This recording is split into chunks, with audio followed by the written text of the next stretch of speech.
Battle of Jaxartes, 329 BC. Alexander the Great by Kings in General. Let's go.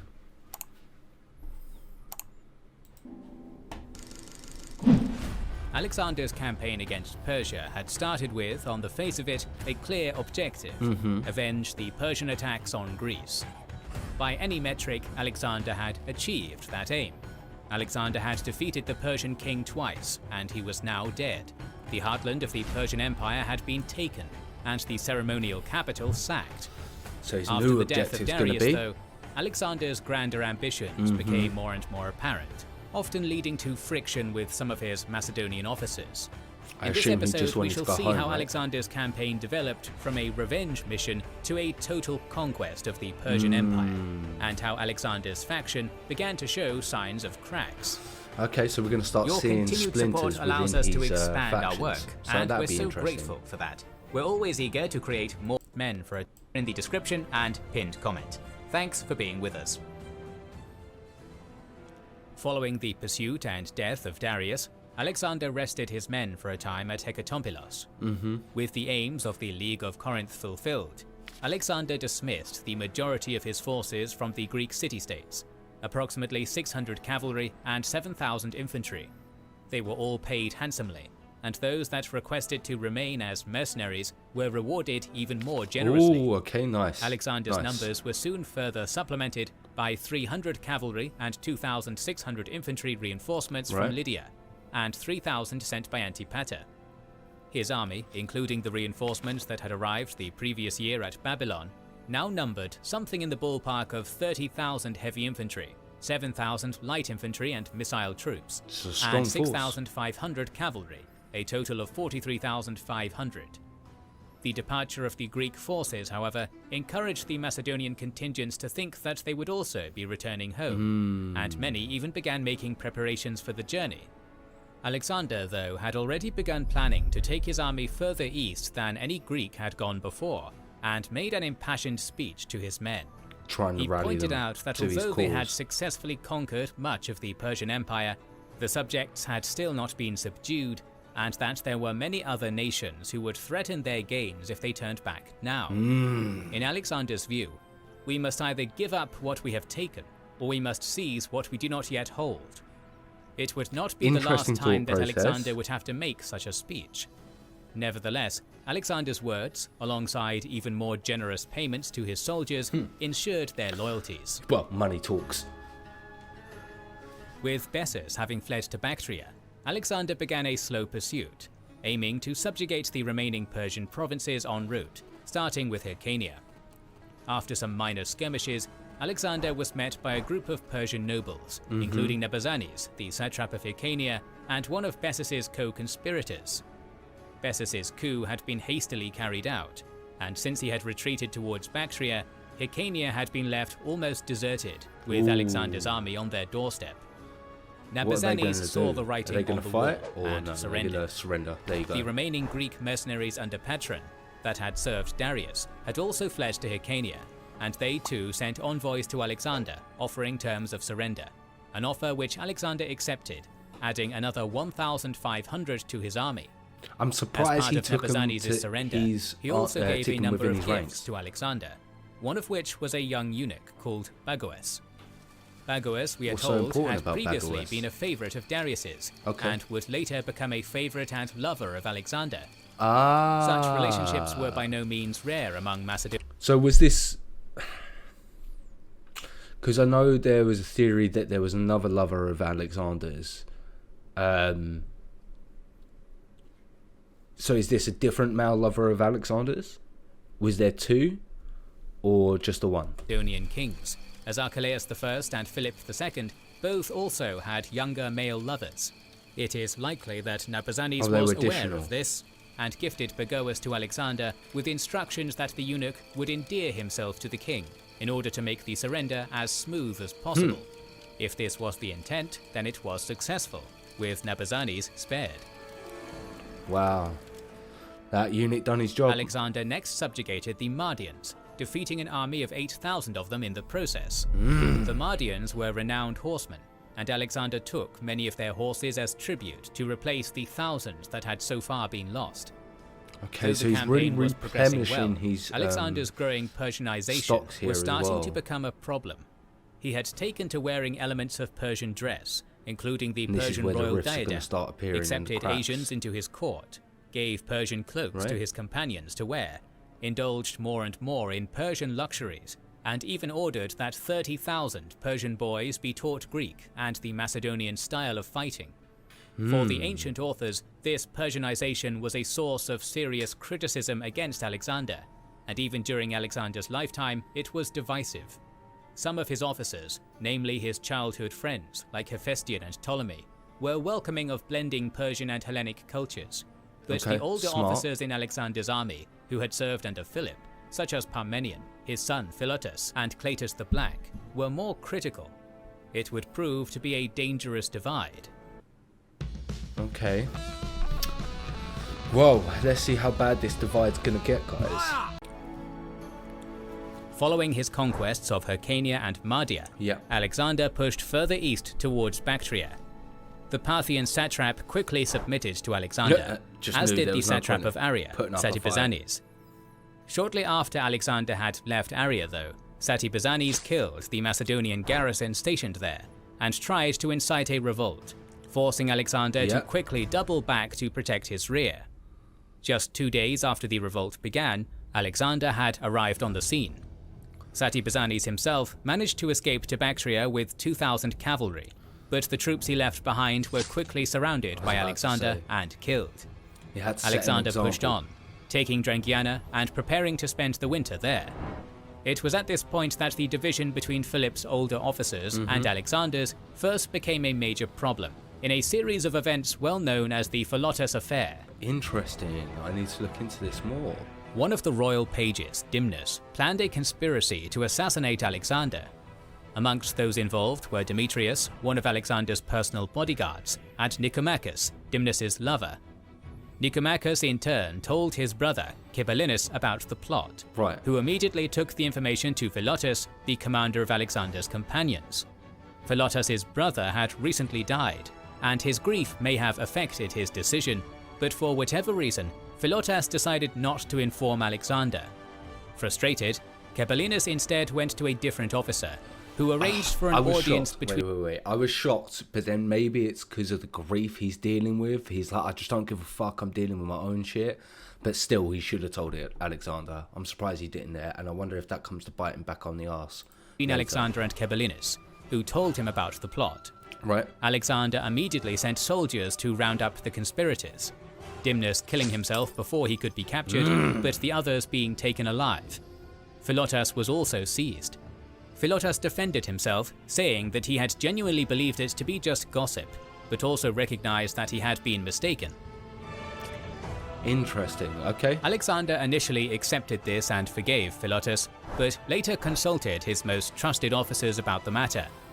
Though Philotas was a talented cavalry commander, he was not particularly popular with many of his peers, who often considered him arrogant and obnoxious, and were jealous of his powerful position. They all turned on him, convincing Alexander that Philotas must be put on trial, and also suggesting that if Philotas was involved, his father Parmenion likely was as well. Trying to take out more powerful figures within the following day, Philotas, and by extension Parmenion, was put on trial for treason. Philotas defended himself well, pointing out that neither Dimnus nor Nicomachus had ever implicated him, and that there was no evidence against him. That when Ceballinus approached him about the plot, he made no attempt to silence him, and that he had no real motive, again insisting that he only made an admittedly bad mistake. Nevertheless, it was clear that his fate had effectively already been decided. In the council following the trial, Craterus, Hephaestion, and Coenus convinced Alexander and the other officers that Philotas should be tortured for more information. What? No. Craterus, Hephaestion, and Coenus had all fought alongside Philotas for years, and Coenus was even his brother-in-law. Nevertheless, it was these three that personally oversaw the torture. Some sources also claiming that Alexander listened to the torture from the other side of a curtain. After many hours of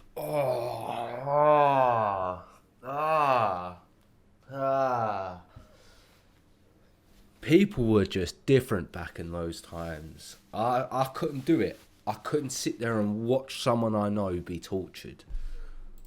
Of brutal torture, Philotas eventually confessed to having been involved in the plot, also naming his Oh, so he might not have named his father. Yeah, it was father so... Parmenion as a conspirator. Shit. All the named conspirators, including Philotas, were executed, and 2 of Alexander's companions, Cleander and Sitalces, were sent to race back to Ecbatana to kill Parmenion. When they arrived, they handed a letter to Parmenion citing his son's crimes before assassinating him. Hearing of the popular general's death, the soldiers at Ecbatana almost immediately erupted into protest until Cleander and Sitalces read out the letter detailing the crimes of Philotas. Even despite this, the soldiers demanded that Parmenion be given a funeral with full military honors, a request that Alexander allowed. Nice! His soldiers standing up for him. The obvious question is, was there any It's an easy concession for Alexander to give to keep the soldiers on his side, which is more important. Yeah, just give him the funeral you want, that's fine. truth in the accusation that Philotas was involved? The most probable scenarios are that Philotas either allowed the plot to happen but was not involved in the planning, or that he genuinely thought that the conspiracy was not a serious threat and made a fatal error in judgment by not informing Alexander. Shouldn't have been executed. Either way, the affair gave Alexander and his punished. officers the perfect opportunity to clean the house. Parmenion had been one of the most experienced, talented and popular officers under Alexander's command, and was crucial to the victories at Issus and Gaugamela. Oh, you've lost a Similarly, valuable asset. Philotas had you played an poor important man, role in Alexander. Alexander's victories at Thebes, Miletus, and notably at the Persian Gates just months earlier. Nevertheless, they were both part of the Old Guard, having served under Philip. Both had criticized Alexander, Philotas even supposedly boasting in the past that he and his father deserved more of the credit than Alexander. Oh. Both were in incredibly powerful positions within the Macedonian army, Yeah, and he just kept Alexander on may have thought overstepping. it too dangerous to have them in such grand positions without being able to entirely trust them.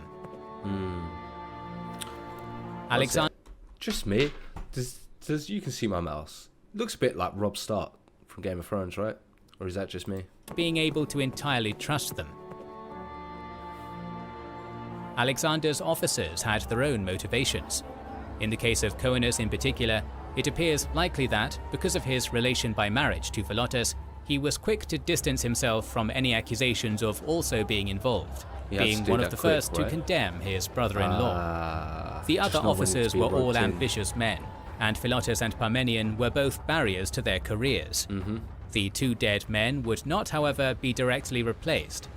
Rather than risk having one man having command of such a large portion of the army, Alexander instead seems to have preferred to split their powers between numerous other officers, Nice. command of the companions being split between Cletus the Black and Hephaestion, merging the old guard with the new. So, I'll talk through the advert then. One of my questions with that is, because they're being split, is that actually going to make it difficult to get the orders and them to cooperate well with each other? I see you. You haven't liked the video yet. Why not? Go on, go like it. While you're at it, you know you want to subscribe. And if you want to go to our social medias, all the links you need are in the description box down below. And you might as well head over to our Patreon as well, where you can get extra bonus content if you're enjoying this. That link's in the description box down below. But we'll get straight back into the video. Love you guys. Or is it going to cause more difficulties? The Philotas affair and subsequent reorganization had cost Alexander precious time, and so, despite it being winter, Alexander left Trangiana determined to cross the Hindu Kush and catch Bessus. Yeah, he The did. satrap of Aria was once again stirred up to revolt by Setipizanes, who had entered the province with 2,000 cavalry. However, this time Alexander would suffer no delays, pushing onwards and sending Erigyius, one of his close friends, to put down the revolt, which he did after a difficult battle in which Setipizanes was killed by Erigyius Nice, personally. that threat's gone. Alexander No more. quickly Don't have to subdued deal with him Arachosia, anymore. founding a city in the area in the process, before reaching the Hindu Kush, probably sometime in April 329. The 2-week-long crossing of the mountains was difficult, Alexander and his men trudging through deep mountain snow. Many of his men suffered from frostbite, some went snowblind, while others simply perished from the cold. Never heard of Alexander, that however, before. had chosen to take this particularly dangerous route into Bactria specifically because it would outflank Bessus in Ionis. This plan worked. Bessus, alarmed by Alexander's rapid advance, abandoned the province, taking what army he could and crossing the Oxus into Sogdiana, destroying any resources he could in the process to try and slow the Macedonians. Alexander Does that quickly set work, about though? subduing the area, easily storming and taking the major cities of Bactria. Okay, nice. In June, before leaving for the river Oxus, Alexander dismissed those who were either too old or whose time of service had been completed, rewarding them handsomely. Among them were the remnants of the Thessalian cavalry. Some of these men had returned home the previous year, some had died, leaving only a small number that had stayed on as mercenaries. These too were now dismissed, with good pay. He and his army then set off, All right then, marching boys. across the waterless and burning desert. It was a long march, and cost Alexander even more men to dehydration. When they finally did find water, many of his soldiers, drinking too quickly, choked and died. What? Their troubles continued when they reached the Oxus itself. Bessus had made sure to burn the boats he had used to cross the river, and the area had no timber Alexander could use for constructing other boats or bridges. So what's his plan? Undeterred, Alexander ordered his men to cross the river, creating rafts by using skins that the soldiers used for their tents, filling them with straw and sewing them shut. Nice. Smart. Okay. This move proved the final straw for Bessus's Yeah. faction. Just as Bessus had done to Mate, Darius, That's so intelligent.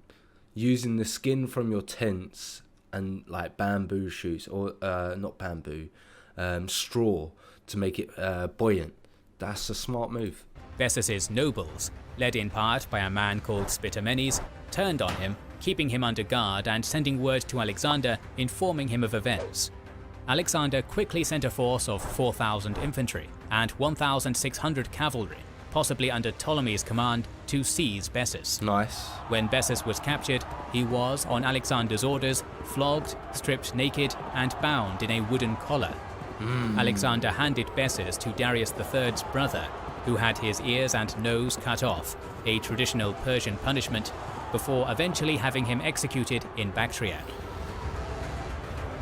Playing loyalty Alexander to people marched he has through under his command Sogdiana, now. easily Smart, subduing keeping and people on his garrisoning side. cities in the area, including Syropolis, a city founded by Cyrus the Great almost 200 years earlier, and Maracanda, the capital of the province.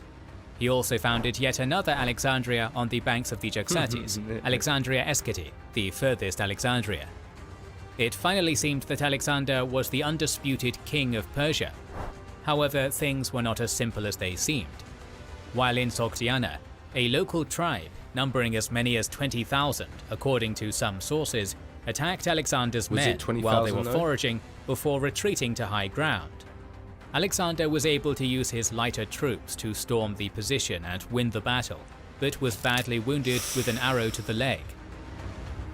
Took an arrow to the knee. To make matters worse, the recently conquered provinces of Sogdiana and Bactria Started both revolting? rose up in rebellion, led by Spitamenes. 7 of the cities that Alexander had taken, including Syropolis, had their garrisons massacred by local tribes, Shit. while Spitamenes himself besieged Maracanda. Alexander split his army into 3, a few thousand under Phanuces being sent to relieve Maracanda, more under Craterus besieging Syropolis, where most of the rebel forces were focused, while Alexander focused on storming 5 of the smaller cities. Okay. In doing so, he hoped to defeat the enemy in detail, damaging the morale of those in Syropolis. Nice. And how is this Alexander gonna be done? wasted no time Let's go. besieging any of his targets. He attacked Gaza first, using his missile troops and siege engines to clear the enemy from the walls before using siege ladders to break inside and putting all the men there to the sword. The next 2 cities suffered the same treatment, the Macedonians using siege ladders to quickly scale the walls, once again slaughtering the males inside. Just The so rebels in the final 2 experienced cities, within seeing siege smoke and warfare refugees warfare in flowing from the general. other 3, promptly This army abandoned was their just position, unstoppable many at one later point. being cut down by Alexander's cavalry. According to Arrian, taking these 5 cities had taken Alexander just 2 days. 2 days? No way. The Macedonian king then marched to meet Craterus at Syropolis. Filled with 15,000 rebels and with strong walls, Alexander initially planned to construct siege rams to batter the walls down. He noticed, however, that the river channel leading into Syropolis had dried, offering a passage into the city. Ordering a diversionary attack on the main fortifications, Alexander secretly led his hypaspists, Agrianians and archers up the channel and into the city. With the rebels distracted by the attack on the walls, Alexander's force was able to open the gates from the inside before being noticed and having to fall back to the marketplace. The rebels abandoned the walls, determined to kill Alexander, and fierce fighting broke out, during which Alexander was again wounded with a stone to the neck and head, which knocked him unconscious.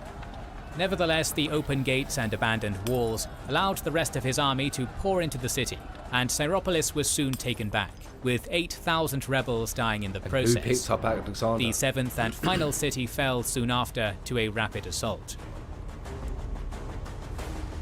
Sometime around October, Alexander moved to Alexandria Escati, building defenses around the city and settling prisoners taken from the Sogdian cities, as well as some of his older troops there. However, on the other side of the river, the nomadic Saka were beginning to stir.